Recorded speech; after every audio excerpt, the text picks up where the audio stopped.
വനിതകൾക്കെതിരായ Congress അണികളുടെ cyber ആക്രമണം തടയാൻ ഇടപെടണമെന്നാവശ്യപ്പെട്ട് AICCക്ക് കത്ത്.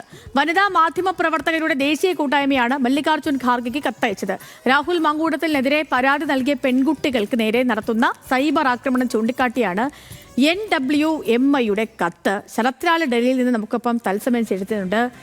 ശരത്ത്, ഇപ്പം ഈ കത്തിൽ പറഞ്ഞിരിക്കുന്ന കാര്യങ്ങൾ എന്തൊക്കെയാണ് ശരത്ത്?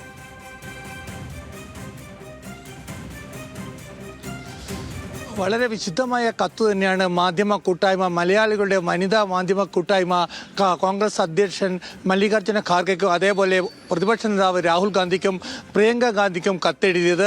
കാരണം സൈബർ ആക്രമണം, അതായത് ഇരകൾക്ക്, രാഹുൽ മാങ്കൂട്ടത്തിൻ്റെ ഇരകൾക്ക് സൈബർ ആക്രമണം നേരിടേണ്ടി വരുന്നു. ഇത് പരസ്യമായി തള്ളിപ്പറയണം AICC എന്നൊരു ആവശ്യമാണ് മുന്നോട്ട് വെച്ചിരിക്കുന്നത്. അതേപോലെ തന്നെ വളരെ പ്രധാനപ്പെട്ട മറ്റൊരു ആവശ്യവും മുന്നോട്ട് വെക്കുന്നുണ്ട്.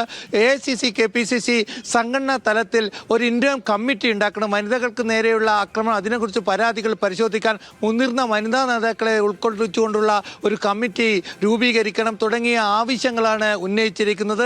അതേപോലെ തന്നെ കോൺഗ്രസ് പാർട്ടി സൈബർ പോലീസുമായി സഹകരിക്കണം, അന്വേഷണത്തിൽ സഹകരണം നടത്തണം.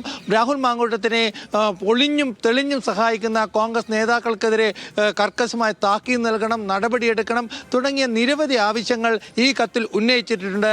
ഏതായാലും ശ്രീലക്ഷ്മി, വളരെ വിശുദ്ധമായ കത്താണ് കേരളത്തിൽ നിന്നുള്ള വനിതാ മാധ്യമ പ്രവർത്തകരുടെ കൂട്ടായ്മ നൽകിയിരിക്കുന്നത്. അത് പ്രിയങ്കാ ഗാന്ധിയെയും പ്രത്യേകം അഡ്രസ്സ് ചെയ്യുന്നു എന്നത് കൂടി നമുക്ക് ഇതിൽ കൂട്ടി വായിക്കണം. ഏതായാലും ഇത്തരമുള്ള ക്രിയാത്മകമായ നിർദ്ദേശവും സംഘടനാ തലത്തിൽ KPCCയിലും അതേപോലെ തന്നെ AICCയിലും വനിതാ ഇന്റേണൽ കമ്മിറ്റി വേണമെന്നുള്ള ആവശ്യവും വ്യക്തമാക്കിക്കൊണ്ടുള്ള ഒരു കത്താണ് നൽകിയത്. ഏതായാലും രാഹുൽ മാങ്കൂട്ടത്തിൻ്റെ ഇരകൾക്ക് നീതി ലഭിക്കണം. അവർക്കെതിരെ വ്യാപകമായ സൈബർ ആക്രമണം നടത്തുന്നത് അത് കോൺഗ്രസ് പാർട്ടി ഇടപെട്ട് അതിനെ AICC തന്നെ പരസ്യമായി തള്ളിപ്പറയണമെന്നും വനിതാ മാധ്യമ പ്രവർത്തകരുടെ കൂട്ടായ്മ ആവശ്യപ്പെടുന്നുണ്ട്. ഏതായാലും ഇത് സംബന്ധിച്ചുള്ള കത്തിന് എന്തായിരിക്കും AICCയുടെ പ്രതികരണം എന്ന് നമുക്ക് കാത്തിരുന്ന് കാണാം. ശ്രീലക്ഷ്മി. ഓക്കെ ശരത്ത്, അതാണ് ഇനി അറിയേണ്ടത്.